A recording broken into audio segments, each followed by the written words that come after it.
Welcome into the Cowboys Report. I am your host, Tom Downey. On today's video, we're taking a look at 8 free agents I would like the Cowboys to re-sign. We'll see if they actually do. At number 1, a true shocker, quarterback Dak Prescott.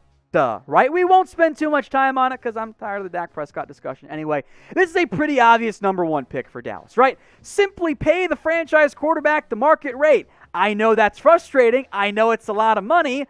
But there's a very real chance the Cowboys botch this whole thing once again, which leads to major problems down the road. Dak Prescott's the number 1 free agent in the entire NFL this year, and it's not even that close. Yeah, he's had ankle surgery. He's fine. He's a franchise quarterback. You don't see top 10, top 5 quarterbacks of this level hit the open market. There's a laundry list of teams that would love to land Dak this offseason. So what's the percent chance then that the Cowboys actually end up paying Dak? It's not 100. It's not 0. Maybe it's close to 50. Make your best guess for me, though, in the comments section. All right, number 2 on my list, Antwaun Woods, mostly because this is pretty easy. He is a restricted free agent this offseason, which means the Cowboys can hit Antwaun Woods with the second-round tender, and that would cost a little under $3.4 million. I like Antwaun Woods. He is a very solid rotational piece as a nose guard, run-stopping defensive tackle.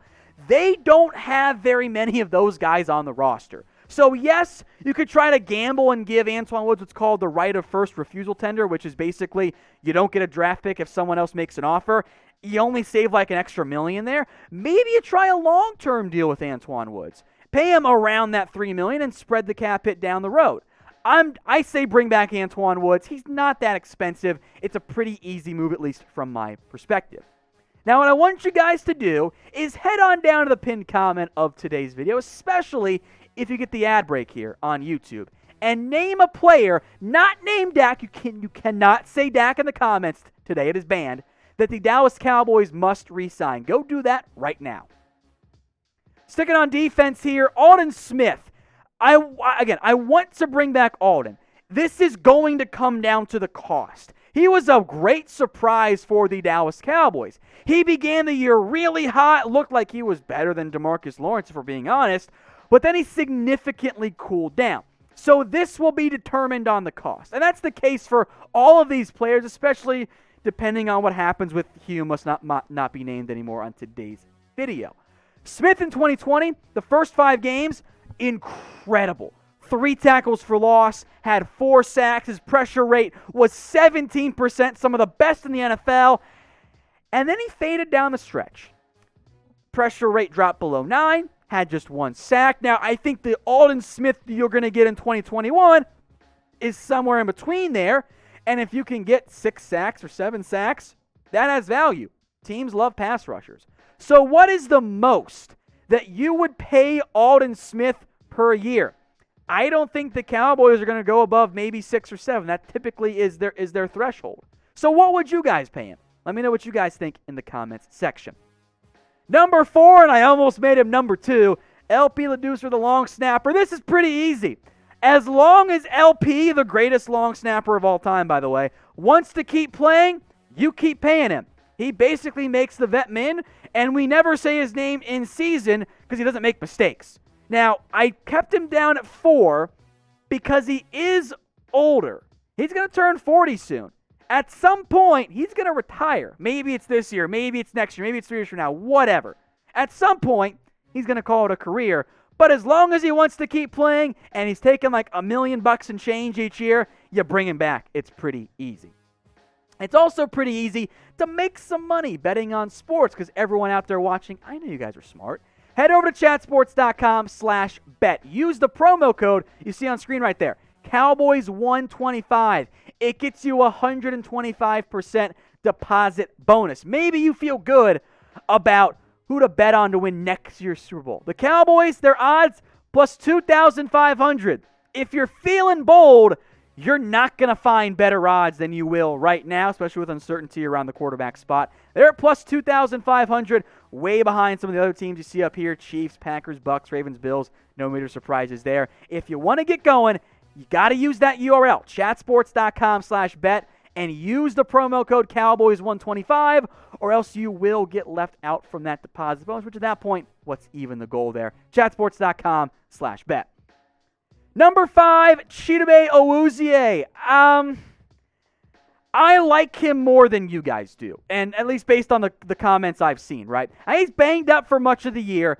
He is still one of the better roster options, though, at cornerback. And maybe he can come back on a cheap one-year prove-it deal. That's an option, I think.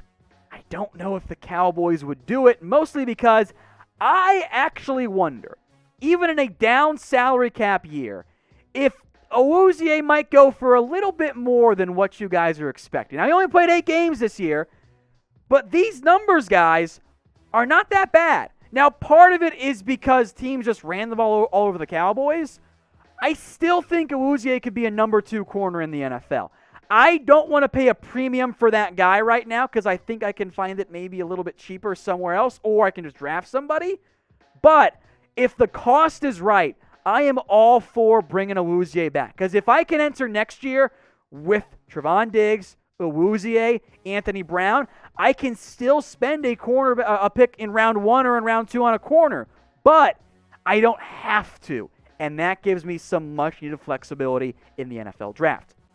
Much like LP, number 6, CJ Goodwin, this is all about the special teams. I don't want him actually playing defensive reps outside of the one game he spied Jalen Hurts the second half and worked wonders, actually. He's a special teamer. That is his role. He's still fast. He still is a good gunner, a good kick and punt coverage guy. I'm going to bring him back on the cheap. I'm not going to throw a bunch of money at him because it's a special teamer, but I would like to retain him to handle that role. And frankly, I think do a pretty good job of it for the Dallas Cowboys. Now, we're going to keep you covered all offseason long on everything going on. Free agency, draft. I'm sure there will be some trades, a whole lot more. So if you want to stay up to date with the number 1 Cowboys YouTube channel, hit that big red button and subscribe. It's youtube.com/CowboysTV. We're not going anywhere. Videos at least every single day, sometimes more than that here at the Cowboys Report.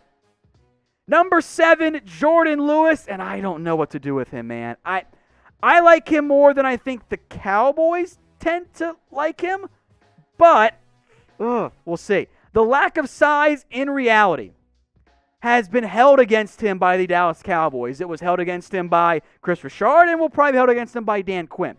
I wanted to see him get some safety reps. Again, Lewis comes into a bucket of a lot of different players on this roster. If he's cheap, heck yeah, sign me up. And I would rather sign Jourdan Lewis than Xavier Woods, who did not make my list. I don't want him anymore. I want a different safety, even though Woods is not as bad as some people make him out to be. So pick one to keep then. One cornerback. Who is it? Let's say the price is fairly even. Type CA for Chidobe Awuzie or type in JL for Jourdan Lewis. Get your votes in for me in the comments. Finally, number 8, Cedrick Wilson. This is another restricted free agent option. Now, the money matters here, and this is why it's a bit trickier and why he's all the way down at number 8, not higher for me. Second round tender, almost $3.4 million over the cap. Right of first refusal, which means if someone else signs him, you do not get a draft pick, about $2 million.